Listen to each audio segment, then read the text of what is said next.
السلام علیکم ناظرین، میں ہوں جمال یعقوب جعفری۔ امید ہے کہ آپ لوگ خیر و عافیت سے ہیں، جہاں جہاں پہ بھی ہیں خوش ہیں۔ اگر ابھی تک آپ نے چینل سبسکرائب نہیں کیا، اس کو سبسکرائب کریں، بیل آئیکن کو پریس کریں تاکہ آنے والے نوٹیفیکیشنز بآسانی آپ تک پہنچ سکیں۔ ناظرین، بہت ساری خبریں ہیں۔ سب سے پہلی خبر تو یہ کہ بجلی اور گیس چور جو ہیں وہ چھپ جائیں، بھاگ جائیں، کہیں چلے جائیں، کیونکہ ان پہ کارروائی سخت ہونے والی ہے۔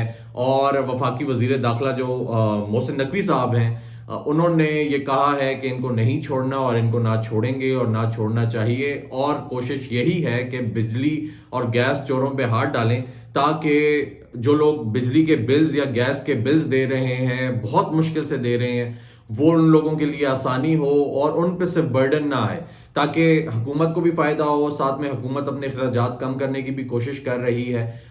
ہم نے وزیر خزانہ سے بھی یہ سنا کہ جو آلریڈی ٹیکس دے رہے ہیں ان پہ مزید ٹیکس لگانے کی تو کوئی تک نہیں بنتی۔ اگر مزید لگائیں گے تو ملک مزید بحران کا شکار ہوگا۔ تو کوشش یہی ہے کہ جو ٹیکس نہیں دے رہے ان سے کلیکٹ کرتے ہیں۔ خیر، اس پہ ہم بات کرتے ہیں۔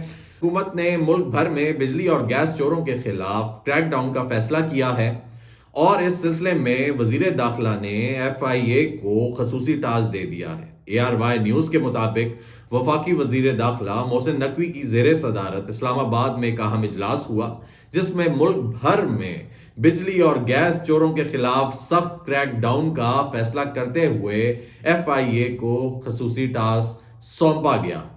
وزیر داخلہ نے ایف آئی اے کو بجلی اور گیس چوری میں ملوث افراد کے خلاف سخت قانونی کارروائی اور کریک ڈاؤن کے لیے اسپیشل ٹیمیں تشکیل دینے کا حکم دے دیا۔ اس موقع پر ایف آئی اے حکام نے وزیر داخلہ کو یونان کشتی حادثے کی تفصیلی رپورٹ پیش کی اور یہ بھی بتایا کہ حوالہ ہنڈی میں ملوث افراد کے خلاف کارروائی سے روپے کی قدر میں بہتری آئی ہے۔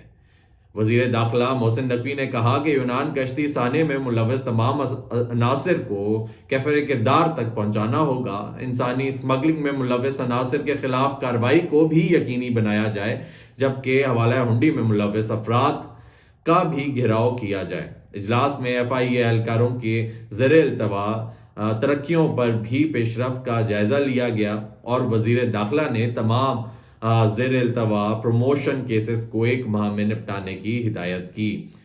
بہت ساری چیزیں ناظرین اس کے بیچ میں آ گئیں۔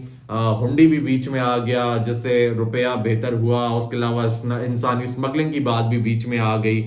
اس کے علاوہ ناظرین، بجلی اور گیس کی قیمتیں تو ایک طرف، بجلی پھر سے مہنگی ہونے جا رہی ہے، یہ بھی ایک خبر ہے، اور اس کے علاوہ پیٹرول بھی مہنگا ہونے جا رہا ہے۔ ریسورسز یہ بتا رہے ہیں ناظرین، ذرائع یہ بتا رہے ہیں کہ پیٹرول جو ہے وہ 300 روپے پلس پہ جائے گا، اور آنے والے وقتوں میں 6 مہینے میں یہ تقریباً 500 کراس کر جائے گا۔ جو شرائط ہیں آئی ایم ایف کی وہ بہت سخت ہیں اور عوام کے لیے خاصی مشکل ہونے والی ہے۔ اب ناظرین، کے پی کے سے ایک بہت بڑی خبر ہمارے پاس ہے، وہ یہ کہ کے پی میں ایک نیا بحران سامنے آ رہا ہے، اور بحران اس طرح کا ہے کہ گورنر جو ہیں کے پی کے محمد علی صاحب، انہوں نے خیبر پختونخوا اسمبلی کا اجلاس طلب کیا، جو کہ آرٹیکل 109 کے تحت بلایا گیا۔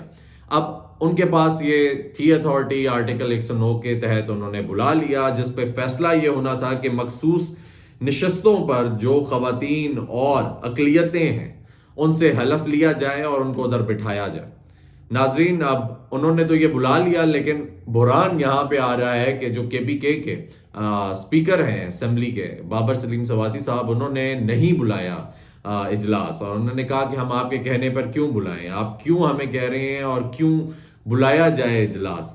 اب ناظرین، اوورآل یہ دیکھا جائے تو پشاور ہائی کورٹ نے آلریڈی اس پہ فیصلہ دے دیا ہے کہ جو سنی اتحاد کونسل ہے، یا آپ پاکستان تحریک انصاف کہہ لیں، یہ مخصوص نشستیں ان کو نہیں مل سکتی، اور انہوں نے یہ بھی کہا کہ اپوزیشن میں بانٹنی ہوں گی اور اپوزیشن کو ہی ملیں گی، کیونکہ یہ فیصلہ انہوں نے پہلے سنا دیا تھا۔ اب یہ کلیش کیوں آ رہا ہے، اس پہ ڈسکشن ہونی ہے۔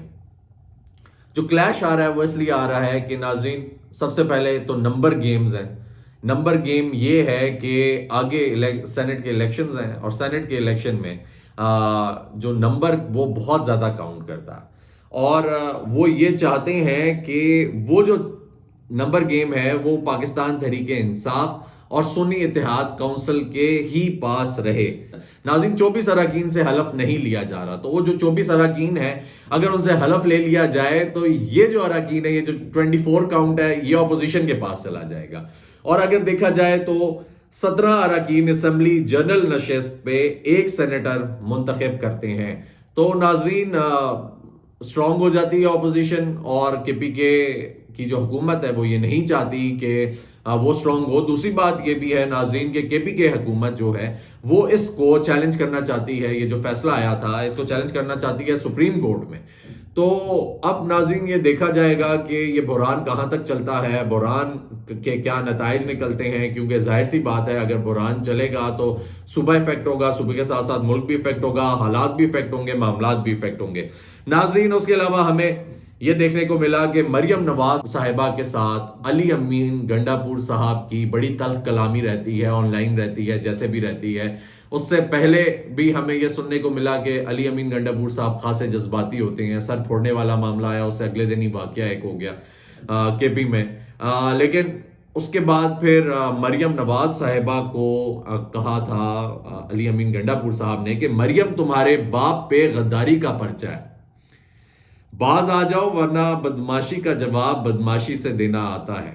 اس کے علاوہ بہت کچھ کہتے رہے، لیکن پھر ایس آئی ایف سی کے اجلاس میں مریم نواز صاحبہ اور علی امین گنڈا پور صاحب پرائم منسٹر کے ساتھ وہیں پہ کھڑے ہوئے دکھائی دیے، ایک ساتھ دکھائی دیے۔ ناظرین اب حالات تبھی کہتے ہیں کہ اتنی بات کرے بندہ کہ کل کو اس کا سامنا کر سکے، اس کو فیس کر سکے۔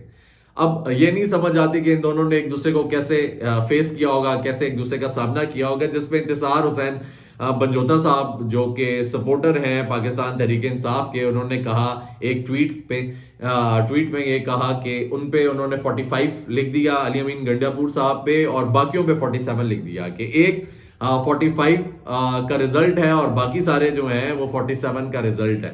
تو اگر آپ کو، اور وہ سینہ تان کے کھڑا ہے، خوش ہے کیونکہ اس کو عوام لے کر آئی ہے، ٹھیک ہے عوام لے کر آئی ہے، سب کچھ اچھا ہے، لیکن اگر اتنے ہی تحفظات تھے آپ کو تو نہ بھیجتے، کیوں بھیجا آپ نے اپنے بندے کو، جب آپ کے جو وزیر اعلیٰ صاحب ہیں وہ پرائم منسٹر کی حلف برداری پہ نہیں آئے، وہ پریزیڈنٹ کی حلف برداری پہ نہیں آئے، لیکن بعد میں جا کے انہوں نے پرائم منسٹر صاحب سے ملاقات کی۔ ابھی ایس آئی ایف سی کے اجلاس میں بھی انہوں نے ملاقات کی along with مریم نواز صاحبہ اور باقی جو چیف منسٹرز ہیں ان کے ساتھ بھی۔ تو خیر یہ والی جو چیزیں ہیں یہ ساتھ ساتھ لگی رہتی ہیں، چلتی رہتی ہیں، انسان کو اتنی بات کرنی چاہیے جتنی وہ کل کو برداشت بھی کر سکے۔ اس کے علاوہ ناظرین خبر ہے کہ سنم جاوید صاحبہ کے سینٹ کے لیے کاغذات منظور ہو چکے ہیں، لیکن ساتھ میں ضمانت کے لیے 29 تاریخ ڈال دی گئی ہے۔ تو حالات جو ہیں وہ ڈاماڈول ہی لگ رہے ہیں، اور اگر ابھی تک آپ نے چینل سبسکرائب نہیں کیا پلیز اس کو سبسکرائب کریں، بیل آئیکن کو پریس کریں تاکہ آنے والے نوٹیفیکیشنز بآسانی آپ تک پہنچ سکیں۔ اپنا خیال رکھیں۔